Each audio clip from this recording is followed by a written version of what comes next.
Kamusta mga kamay? Vinart nga pala at welcome back sa panibago na naman natin na topic tungkol sa art. Sa video natin ngayon, pag-uusapan natin yung tungkol sa papel. Yung naging issue nung nakaraan na pagmumurahin daw yung ginamit mo na papel, papangit yung drawing mo.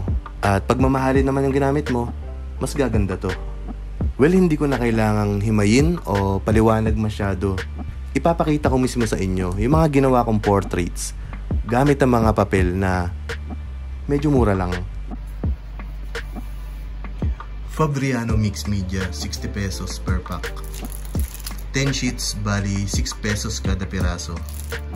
Ayan.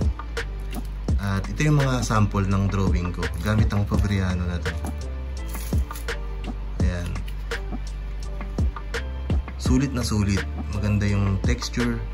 Kapit na kapit yung charcoal powder. At magandang renderan ng graphite pencils. 160 GSM siya kaya okay yung kapal. Bagay na bagay ipang fan art. Lalo na sa mga dark backgrounds at reference. Ayan, ito pa yung isa. Marami pa akong drawing gamit ang papel na to. So, ito lang muna yung sample natin ngayon. Ayan. 6 pesos kada piraso ng papel. Pero ito yung quality ng drawing. Next natin ay yung vellum board. Ayan, 38 pesos per pack. 10 sheets, bali 3 to 4 pesos kada piraso. Short ang size niya. At ito naman yung mga sample ng drawings ko gamit ang papel na to. Pambansang papel ng mga nagko-commission. Ayan. Kumakapit yung charcoal, maganda pang graphite, pwedeng pang prisma, pwedeng pang ballpen. Ayan, pang all around yung papel na to. 200 GSM na siya. Kasing kapal ng mukha mo. Ayan, yung mga drawing natin. So, meron trick dito na yung likod na part yung gamitin mo. Kung gusto mo na may konting texture at mas smooth yung drawings mo.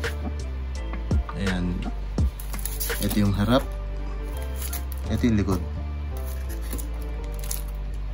Okay, sunod natin. Wala akong sample ng sketchpad dito dahil naubos na. So, next natin ay yung paborito ko na Canson sketchpad. Yung kulay brown yung cover. Ayan. Ito yung isa sa sample na mga drawing ko gamit ang Canson. Paborito ko to kasi marami akong na-drawing gamit yung papel na to. 140 per pack. 24 sheets at nasa 5 to 6 pesos lang kada piraso. 90 GSM lang to. Kung titingnan natin, parang mabubutas agad. Madaling malukot at lipa rin. Pero yung quality niya talagang magugulat ka. Ito pa yung ibang gawa ko gamit ang Canson na yan. Ayan. Mas malaking size naman siya. 12 by 18. Ayan, nasa 260 or 250 lang siya. Kita nyo naman yung detalye. Sa sobrang nipis ng Canson, hindi mo akalain na makakagawa ka ng mga ganyang details. Ayan. At syempre panghuli, ito talagang pinakamura at pinakaunang ginagamit ko dati. Nung nagsisimula pa lang ako.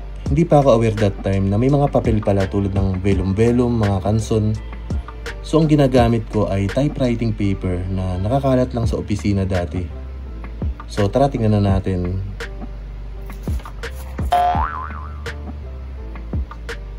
Nakakamiss gamitin to at namiss ko din yung drawing ko na to. Buti na itabi ko pa. See, magkano lang yung ganitong papel? Piso 2 yata. Pero nakapag-drawing na ako ng ganitong quality. 2016 pa to and wala naman naging problema. Hindi siya nag-fade o nanilaw. Well, hindi naman masama na mag-invest ng mga mamahaling materials.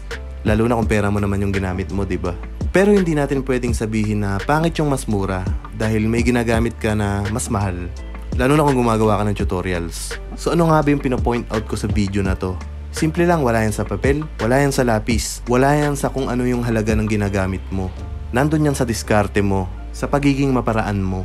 Hindi naman porket artist tayo, aasa na lang lahat natin sa materials. Nope, instrumento lang yan. Ang talagang lumilikha ay yung vision mo, yung skills mo, at yung experience mo. The rest, yung consistent na pagpapractice na lang, yung magpapa-improve sa'yo, wala yan sa papel.